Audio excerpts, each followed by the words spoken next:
Do you have advice for people on how to find a way out? You're a man who has suffered in this way, perhaps continue to suffer in this way. How do you find a way out? The first thing I do as a clinician, if someone comes to me and says they're depressed, is ask myself a question. Well, what does this person mean by that? So I have to find out, because maybe they're not depressed, maybe they're hyper anxious, or maybe they're obsessional. There's various forms of powerful negative emotion. So they need to be differentiated. But then the next question you have to ask is, well, are you depressed, or do you have a terrible life? Or is it some combination of the two? So if you're depressed, as far as I can tell, you don't have a terrible life. You have friends, you have family, you have an intimate relationship, you have a job or a career. You're about as educated as you should be given your intelligence. Use your time outside of work wisely. You're not beholden to alcohol or other temptations. You're engaged in the community in some fundamental sense, and all that's working. Now, if you have all that and you're feeling really awful, you're either ill or you're depressed. And so then sometimes there's a biochemical route to that, treatment of that. My experience has been as a clinician is if you're depressed, but you have a life and you take an antidepressant, it will probably help you a lot. Now, maybe you're not depressed. Exactly. You just have a terrible life. What does that look like? You have no relationship. Your family's a mess. You've got no friends. You've got no plan. You've got no job. You use your time outside of work, not only badly, but destructively. You have a drug or alcohol habit or some other vice, pornography addiction. You are completely unengaged in the surrounding community. You have no scaffolding whatsoever to support you in your current mode of being or your move forward. And then as a therapist, well, you do two things. Well, if it's depression per se, well, like I said, there's sometimes a biochemical route, a nutritional route.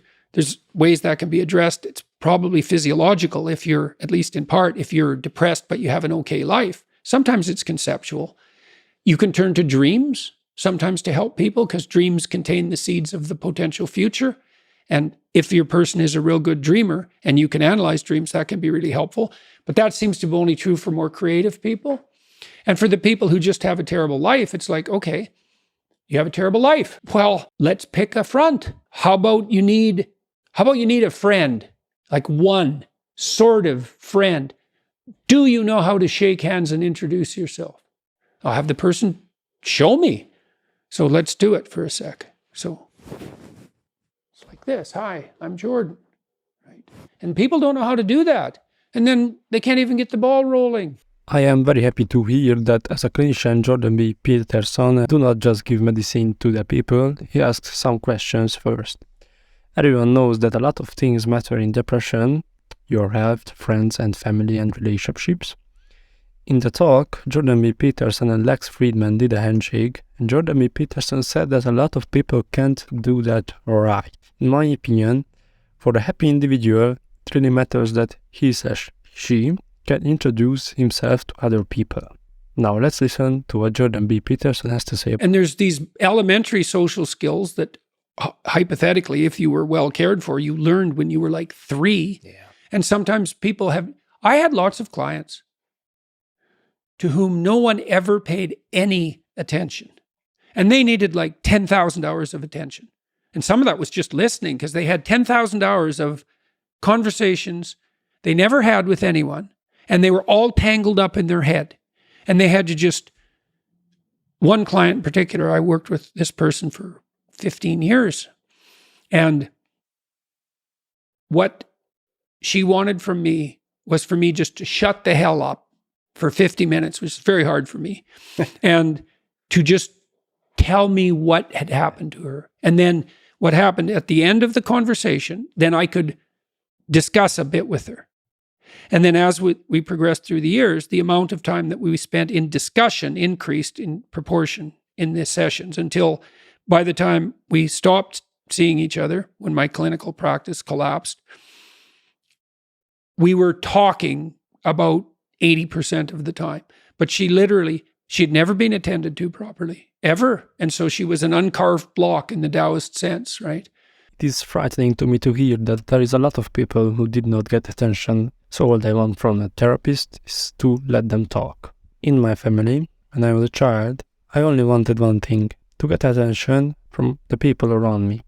So I really encourage you, If you have friends, family members, or you know anyone who has a problem, ask them if they have something to talk about, because maybe you can help somebody so much that you can change his/her life.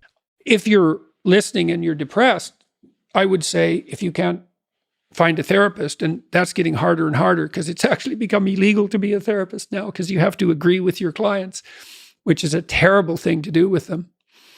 Just like it's terrible just to arbitrarily oppose them. You could do the self-authoring program online because it helps you write an autobiography. And so if you have memories that are more than 18 months old that bother you when you think them up, part of you is locked inside that. An undeveloped part of you is still trapped in that. That's a metaphorical way of thinking about it. That's why it still has emotional significance. So you can write about your past experiences, but I would say wait for at least 18 months if something bad has happened to you, because otherwise you just hurt yourself again by encountering it. You can bring yourself up to date with an autobiography. There's an analysis of faults and virtues. That's the present authoring. And then there's a guided writing exercise that helps you make a future plan. Young men who do that could go to college. Young men who do that, 90 minutes, just the future authoring, 90 minutes, they're 50% less likely to drop out. That's all it takes. So sometimes depression is this heavy cloud that makes it hard to even make a single step towards it. Or you said isolate, make a friend. Oh man, sometimes the first step is extremely difficult. Oh my God, sometimes it's way worse than that. Like I had clients who were so depressed they literally couldn't get out of bed. So what's their first step? It's like, can you sit up once today? No. Can you prop yourself up on your elbows once today? Like you scale back the dragon till you find one that's conquerable, that moves you forward. There's a rubric for life. Scale back the dragons till you find one conquerable, and it'll give you a little bit of gold, commensurate with the struggle. But the plus side of that, because you think that, God, that's depressing. You mean I have to start by sitting up? Well, you do if you can't sit up.